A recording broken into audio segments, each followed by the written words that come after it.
You remember that old painting gallery in the city? The one they shut down years ago after the incident? How could I forget? The Guratina exhibition. Strange fellow, that artist. His work, it never sat right with me.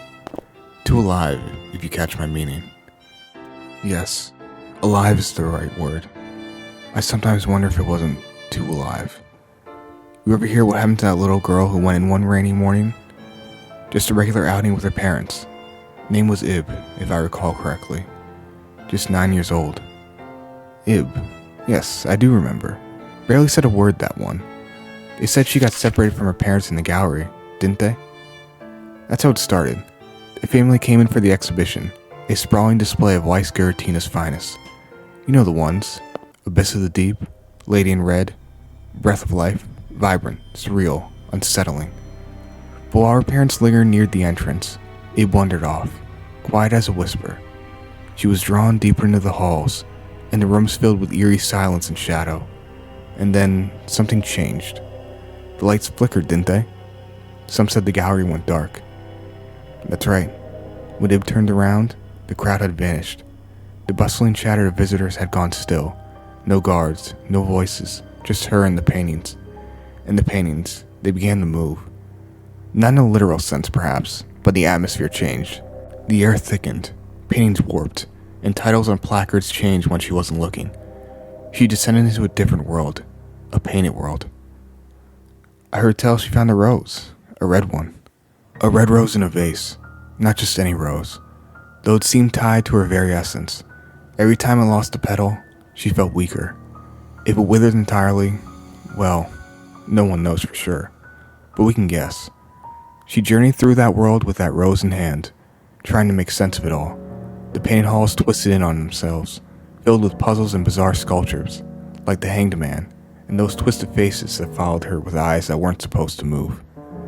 It wasn't long before she met the boy, wasn't it? The older one? Gary. He was the first real companion she found. A troubled young man, trapped in that world just like her. Found in a locked room unconscious. When he woke up, he was gentle with her, protective, nervous, talked to himself to stay sane. But he had a heart, that one. Together they faced the oddities of Guratina's world, living paintings, puzzles, and traps. They made quite the pair, Ib's silence and resolve, Gary's anxious chatter and bravery. In time, they came upon one of the more haunting figures in the gallery, Mary. Ah yes, Mary. She looked like another lost soul, didn't she? At first. Blonde hair, cheerful demeanor. She said she'd been trapped there too. Ib warmed to her quickly. Gary, not so much. Something about her seemed off. Eventually, they were separated. Ib with Mary, Gary alone.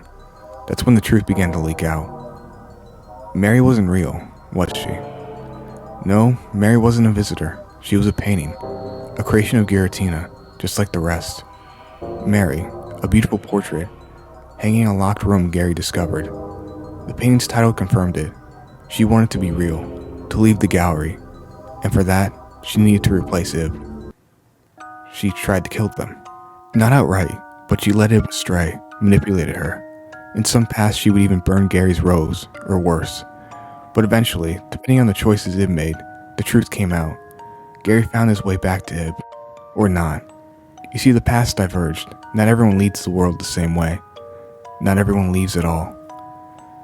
I remember rumors about the ending, depending on whether Ib trusted Gary, whether she discovered this truth about Mary, whether she kept her rose safe. Is that true? Indeed. There are many different tales of what the ending actually was. One was Ib and Gary escaped together. Their bond born from shared fear and struggle guides them back to reality. But even then, it's bittersweet. Gary might forget everything. Forget her. She returns to her parents, but with a hole in her memory. Or a flower petal, short of whole. Another version is Gary doesn't make it. He might succumb to the madness crushed by the weight of the painted world's illusions. There's one path where Mary kills him. Another where he breaks the fragile mirror and loses his mind. And then, the darkest endings. The one they call Ib All Alone, right? Yes, that one. Ib makes it out, but no one else does. She returns to the gallery alone. Her parents are there, but they feel like strangers. and she no longer feels connected to the world. She stands in the middle of the exhibit, silent, cold. The paintings no longer move, but somehow they still seem to watch her. Worse still, there's an ending where she stays trapped, or becomes like Mary, a part of the gallery, lost to the canvas. God, poor child. But tell me, was it real? Was it truly another world? Or just this dreamscape of a traumatized girl? That's the mystery, isn't it? Some say it was all symbolic. A child's psyche dealing with loneliness, fear, maybe even death. Others claim Guillotina's art had a spark of true magic in it, that the gallery was a gateway to a painted dimension, something between reality and dream. Guillotina, after all, was an enigma. He died under mysterious circumstances, left no apprentices. His art, so vivid, so alive, never quite explained itself. People still argue whether he was a genius or a madman. What became of the gallery? Closed down, vanished from city records even. Some say it was condemned. Others, well, there are whispers of people still disappearing in galleries that host his work. Brief blackouts, children gone missing, roses left behind. You almost sound like you believe it. Almost. But here's what I do believe. Something happened to that girl, and she was never quite the same. Whether she escaped the painted world or a nightmare in her mind, she grew up carrying it with her. And maybe, just maybe, the art remembered her too. You know, I visited Guillotina Peace once. Just a small showing in a traveling exhibit. Didn't stay long. Why's that? There was a painting of a woman in blue. She looked harmless at first, but when I turned to leave, I swear, she was smiling. Maybe next time, leave a rose behind. Just in case.